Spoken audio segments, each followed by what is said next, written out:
Welcome to Coffee with the Pastors. I'm Nick. This is Kevin. Joe is with us as well. And we've been talking through the Beatitudes in the podcast here.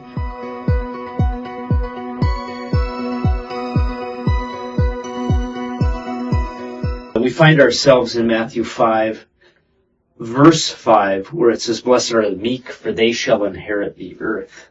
So guys, I was studying this, and I defined it this way.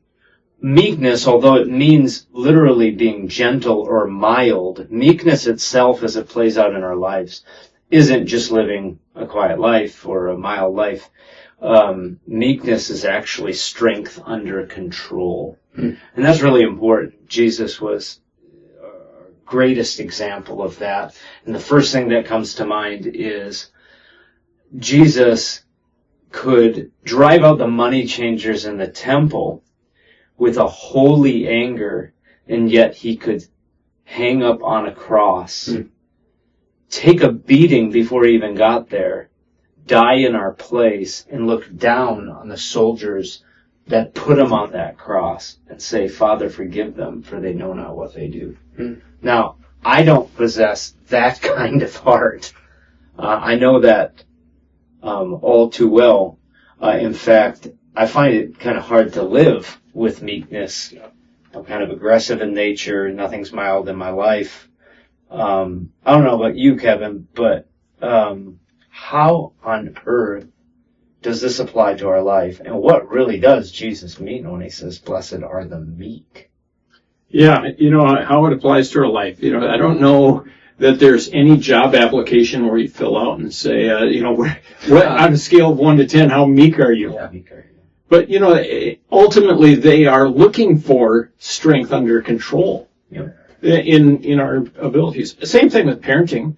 I mean, we have this perception of meek as weak, rather than, the father who could pummel his kid or something like that and just lovingly guides them instead. Yeah. That's an important character quality that we dismiss. Right. Yeah, in a sense, what you're saying is even without Jesus' instruction here, we actually know in our heart how important meekness is. Yeah. Right. I mean, the thing about meekness, I think, is we often think, like you say, like weakness is a word we attribute to it. I also think like shyness. Yeah. Yep. Like we attribute it to being shy. But the thing I think you're getting at too with Jesus is that he had the ability and the readiness to do something. Right? He was God. He had the ability and the whether we're talking like physical strength or mental or his knowledge, right? Like he walked with the ability to be able to do stuff. I mean, you even see the mockers while he's on the cross. Yeah. They're like, oh, he saved all these people, but he can't save himself. But while he has the strength, he also has the self-control to walk in peace.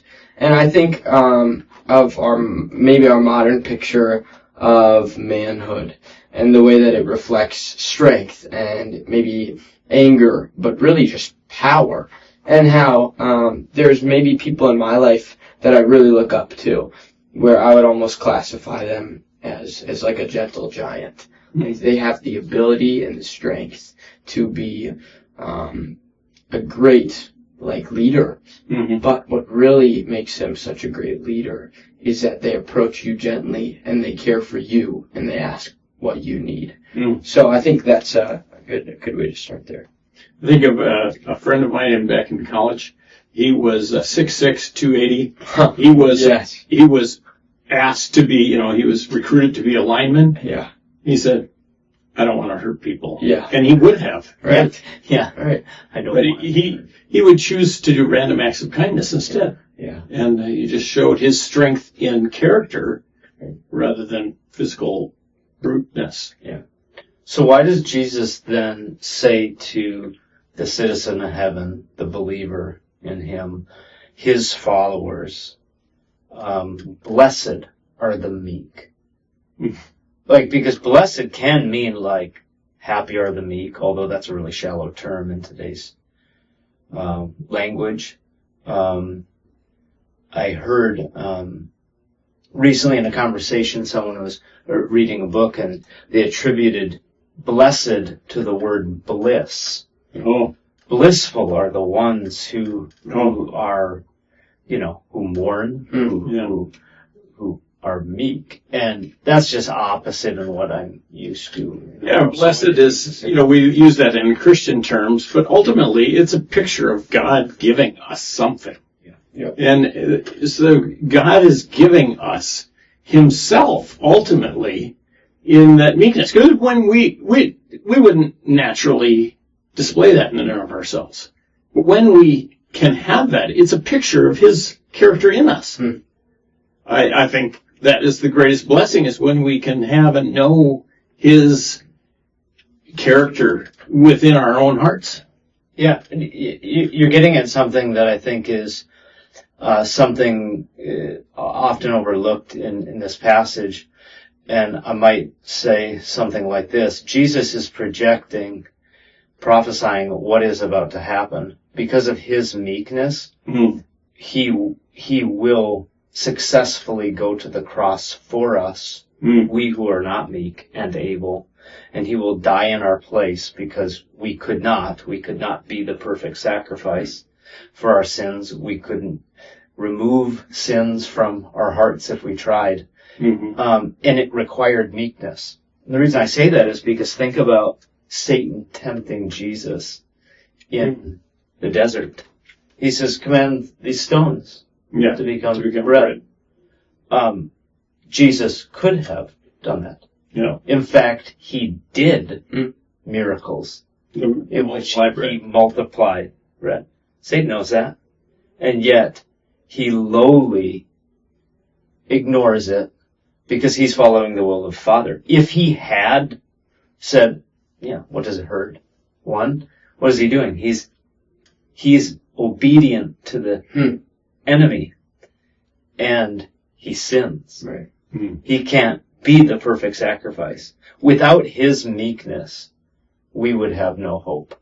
No blessing. Yeah. And, I guess in turn, we also couldn't live lives like Jesus and be an example and witness for him. So I think of two people when you're talking about meekness that maybe have some questions. The first is the person who considers themselves meek. Maybe is a little quieter and who walks through life and thinks, I am meek. And so, I have power and I'm under control. There's the first person. And they say, man, the Lord has given me gifts in this. I think I'm really good at approaching people gently. I think, I'm really good at being sacrificial in my heart for someone. There's the first person.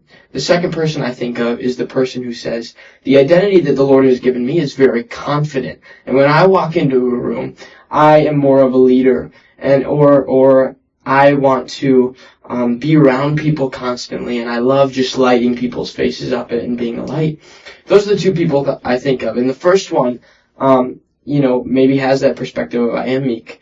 And the second one has the perspective of this seems to go against the identity that the Lord has given me, or maybe even who I want to be. What would you say to those two people? The first one, go ahead and chime in. The first one I think about conflict. If someone is living the comfortable life, the quiet life, and maybe it's in part because they are shy, maybe in part it's because they don't want to deal with conflict and adversity in their life. And nothing Jesus did in his life was avoiding conflict. Right. He had a will, he had a purpose, and the enemy was against that. And if you're a believer in Christ, the same is true. Yes. And so I am not suggesting that a person who's living a shy and quiet life and they're like, I'm pretty meek, I guess I got this one. I'm not suggesting that, that they're like lying. Yes. Or being, deceitful about it. I guess what I'm saying is Jesus promised in this world you'll have trouble. Yeah. And so if we're avoiding conflict, living in our comfortable little world, and then patting ourselves on the back for being such a good Christian, I'm sorry, Jesus is that is not the life of a believer. If you're engaging people with the grace of Christ and you're living out the scriptures in everyday life, he promised we would have trouble. Not looking for trouble, but you're going to have trouble. Because you are made right with That's Jesus. right. That is why we face persecution. And the reason that person needs meekness is because when they get out of their shell and their comfort zone, they're going to face conflict. Yep. And they're not going to be ready for it. Yes. And so they need the grace of Jesus in their lives. Let's go. To follow after him. And my guess is we're never as good as we think we are, right, at anything.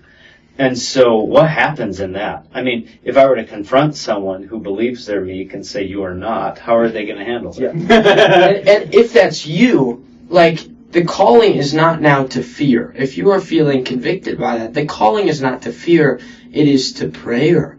Like, take that and say, Lord, I pray, would you make me strong in that way? Because, like, we'll say that, like, I love the analogy you gave that when that person is confronted with conflict, what do? Right? To some, you may react differently, but, like, the calling is not to walk in fear of ever facing conflict, but to walk in trust that the Lord will resolve that conflict. Yeah, I like how you described this, maybe not here in this moment, but you have said that I have confidence that the Lord has got this. Yep. And that's ultimately where we find our control is in his control. Yeah, meekness is a heart of gentleness towards challenging times, towards hardships in life. And the heart of meekness is really found in believing with your heart by faith that God's got this. I don't. Yeah. And so that's what that first, person, I guess, needs to hear. The second person, that I certainly relate to much more, the first thing that comes to mind is Ephesians 4:32. Be kind to one another, tender-hearted, forgiving one another, even as God in Christ's sake has forgiven you. And I just think every day I have to grow in that. Tender-hearted gentleness. There is such an important place in our parenting, in our friendships, in all of our relationships, for not reacting or overpowering. And I'm even talking about in conversation.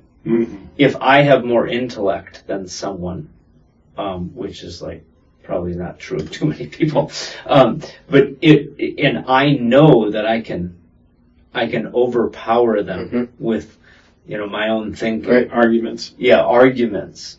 That's not meek. Yeah. No. And so every day we're growing in that. We're following out. I think, both of those people, both of those examples, this points us, one, to our need of Christ's meekness. Yeah. And second, away from our arrogance of what we might think we have in and of ourselves. But what's fascinating to me about this also is that it says the meek will inherit the earth. Yeah. Like, wait a second, how do you inherit the earth? That's a big mouthful in and of itself. Right. But how does that meekness, Joe, how would you answer that? The last shall be first and the first shall be last. The first thing I think of is that the kingdom of the Lord is upside down. Right? And let's take how we live now. Who would you say owns the earth? It's the rich and powerful. Yeah, for sure. That's who we would say owns the earth. You can say that physically in your land. You can say the ones who own the land are the kings. Yep. Right? Or you can say that in the people. And you can say the one who owns the hearts of the people or the minds of the people, whether your thoughts are for or against somebody, the one that you are to think about is the rich and the powerful. Yeah. That is not what Jesus says. Social media influencer, right. On down the line. Exactly. No, Jesus says that the meek will inherit the kingdom of earth, will inherit the earth. And I think maybe, and you guys can fill me in on this and tell me where I would be right or wrong here. But like when I think of the earth, I think he's speaking very directly to the ground that we walk on, like to the land and to the joys of the world that we do get to experience in his grace and in his goodness. And like that is this, yes, that's the stuff that we dwell in and we live in right now. But I think simply it's this, it's like the poor, they have the heart. Jesus never asks for anything. He wants your heart. And he's saying, by having the heart posture of the one who is poor, by understanding that you do not own what you have, which is also what we're talking about not being arrogant. You do not own your body. You do not own your ways. I have given them to you. They are mine. And you know, and he's saying, by understanding that the earth is not yours, it is mine. You will love it. Like, you will love it. And that's where our enjoyment can come from. So let me know what you think. I mean, that was just off the dome there, but through the Spirit, hopefully. Yeah, it's excellent. When Jesus is speaking to his own brethren, the children of Israel, and he uses the term land, oh, believe me, that it carries great weight. Yes. They're being oppressed by Rome. Interesting, they're still being oppressed today, and we still see this today. They're still fighting over the land. Okay, right?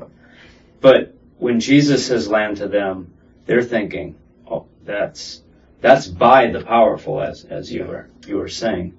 And I guess in a sense, for us to apply to our own lives, he's saying the meek, they think eternally. They don't think about what they have here and now because they don't own it. That's good. And they know that. But one day, they will walk onto that land after God restores all things, and it will be theirs. Yeah. And they think ahead. Yes. And that's why today the meek are at peace. They're blessed because they will. It is their land. It's just in the future. Yeah. And so, like, this brings me to this thought. Let's say you're a dad, and your kid has just been messing around, and he's doing everything that you've told him not to. And yes, there's the rod and the staff, right? Like there is a place for righteous anger. We've talked about this, like Jesus with the Pharisees versus Jesus with his disciples. Like, and there's a place and a time for everything. But I think about this, like, as a dad in that moment, you have an option, and you can choose to yell at your kid and raise your voice. You can choose to say, go up to your room and be away from me. Or you have the choice to say, to kneel down and to be next to them and to be like, hey buddy, that's not okay. Like, do you understand me? Like, where are you coming from on this? Like, I'm trying to know you. I want to understand you. And I would say that if we can understand the difference between the now and the eternal, that can affect as small of a decision as that moment right there. Because in that moment, you can say, this kid is disobeying his father. That is not right. Like, this he needs to learn right now. Or very simply, you can say, this child is the Lord's, and he is in the Lord's hands.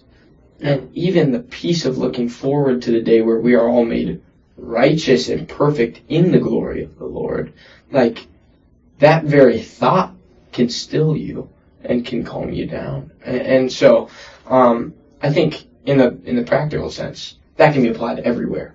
Like, your joy is not in the physical. The time will pass. But what can motivate you to be meek and to be gentle and to restrain your strength and use self-control is, one, the knowledge that Jesus has paid the price on the cross. Two, the knowledge that you are storing up treasures in heaven. And this is not about your time on earth, but in heaven. Those are my two thoughts on that. Yeah, that's so good. Yeah, I think this is a great study, and I hope that the people that are watching have gained a whole bunch too, because it applies. It's very practical to our lives, and we sometimes can just gloss right over it. So join us for the next one as we get to verse 6.